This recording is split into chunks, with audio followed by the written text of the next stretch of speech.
Bom dia, pessoal!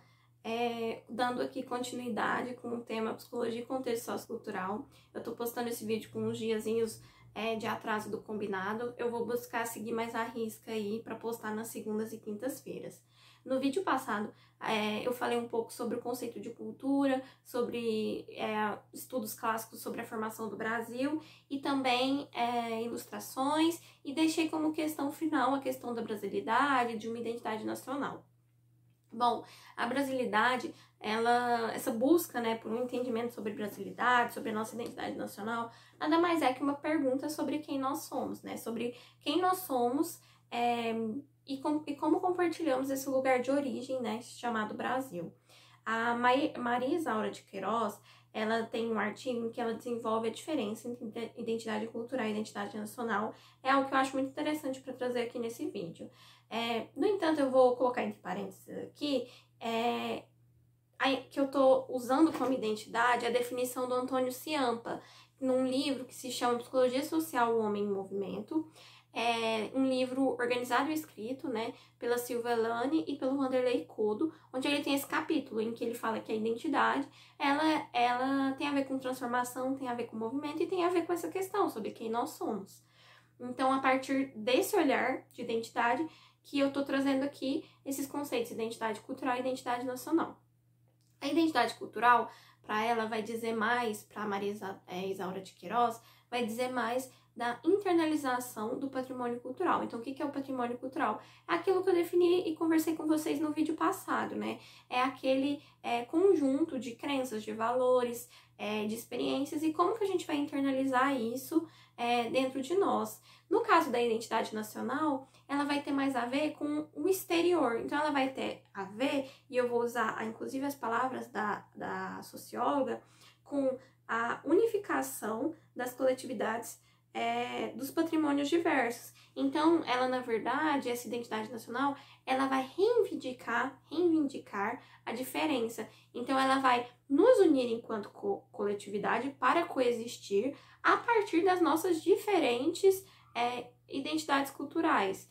É importante separar aqui identidade nacional de nacionalismo, porque por muito tempo, isso a gente vê na própria literatura, naqueles livros mais clássicos que a gente às vezes vê na escola, ali no século XIX e início do século XX, nós temos muitos autores que vão estar muito interessados nessas questões, porque o Brasil, ele estava assim, entendendo ainda enquanto nação. Ele estava saindo daquela condição de colônia para adquirir a sua cidadania e, consequentemente, a sua identidade, né? O seu lugar, a sua identidade nacional. Só que isso é muito misturado ali com a ideia de nacionalismo, então não é tão bem separado.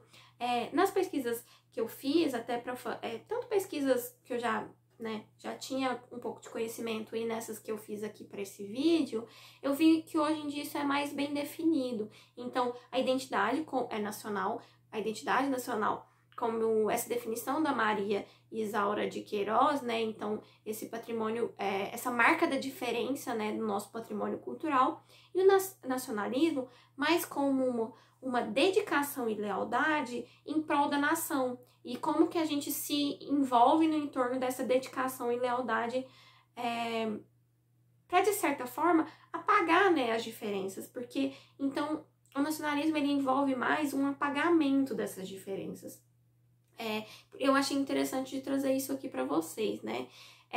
Sobre a psicologia, eu acho que é importante para nós psicólogos termos conhecimentos, porque quando a gente vai tá no campo da psicologia, nós vamos estar falando justamente de lugares de diferença, nós vamos estar falando de multiplicidade, de diversidade, nós vamos estar falando da escuta do lugar diferente do outro, da escuta do lugar múltiplo, da escuta do lugar que nós vamos, num lugar que nós compartilhamos, que nós nos reconhecemos e que nós pertencemos, né? Então, o reconhecimento da diferença e o pertencimento desse contexto sociocultural. Então, por isso eu acho um tema interessante para a psicologia pensar. E eu compartilhei com vocês uma reportagem que fala justamente das diferenças culturais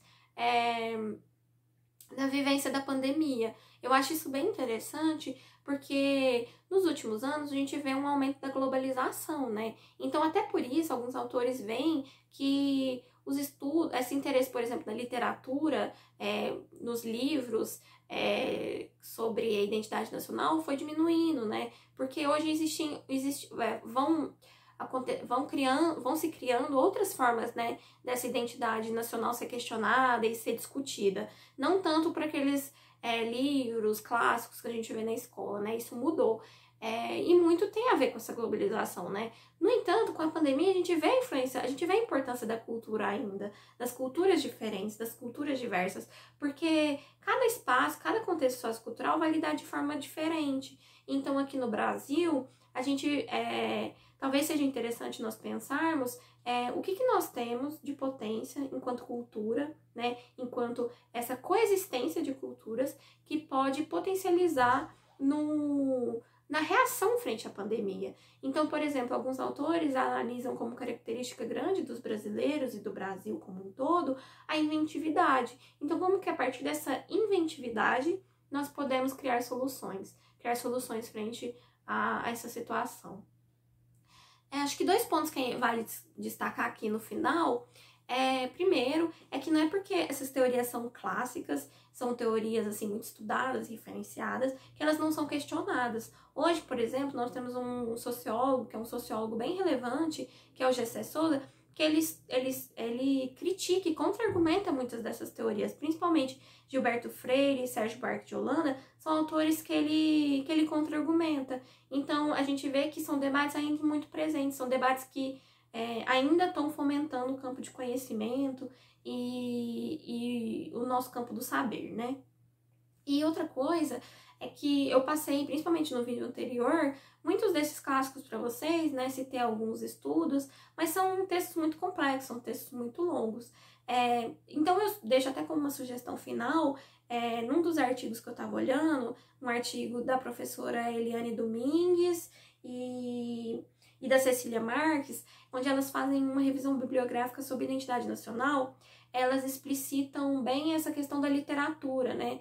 Desse interesse da literatura pela identidade nacional / nacionalismo, né? Como eu disse, isso não estava muitas vezes muito bem resolvido. Mas elas explicitam muitos a partir desse levantamento de teses e dissertações, né? De mestrados e doutorados, elas explicitam muitos trabalhos no campo da literatura, justamente. E elas contam dos autores mais pesquisados sobre identidade nacional como sendo o Mário de Andrade, o José de Alencar e o Lima Barreto. Então são autores aí que às vezes a gente ouve falar na escola, que a gente tem acesso a alguns livros como o Iracema, o Guarani, mas que são livros que não são apresentados de forma tão sedutora pra gente, ou ainda também não tanto, acho que no momento certo, mas que agora, com o olhar da psicologia, com um olhar aí para quem se interessar pelo contexto sociocultural, pelas nossas raízes, né, pela nossa construção de nação e de nós enquanto parte dessa nação, quem se interessar, acho que fica a sugestão, né, para dar uma revisitada nesses livros, que são muitas vezes tão muito facilmente disponíveis aí na internet por serem parte do domínio público. Então fica aí essa última sugestão. No próximo vídeo, vamos falar sobre estudos interdisciplinares, então discutir um pouco sobre como que nós temos a importância de nos especializarmos. No entanto, nós também vemos como desafio e como indispensável integrar o conhecimento, os campos de conhecimento entre si. Então, para isso, eu vou deixar uma imagem disponível para vocês e vou deixar como exercício que vocês pensem e que vocês façam um exercício de refletir quais conhecimentos vocês acham que atravessam ali. Então, história, arte, psicologia, física, química, então, geografia. Então, para vocês pensarem, refletirem um pouco a partir dessa imagem sobre esse atravessamento das disciplinas, sobre um pouco sobre essas questões, né? Sobre os saberes que vocês acreditam que perpassam aquela imagem. Então, é isso. Eu acredito que talvez eu poste o vídeo na terça e não amanhã, para dar mais um tempo das pessoas verem esse aqui e não começar uma discussão já em cima da outra tão rápido. Então dá um tempo de reflexão aí para quem assistir esse vídeo, assistiu dos outros professores também, claro. E é isso, pessoal, até mais. E eu vou avisando vocês também qualquer coisa. Até mais!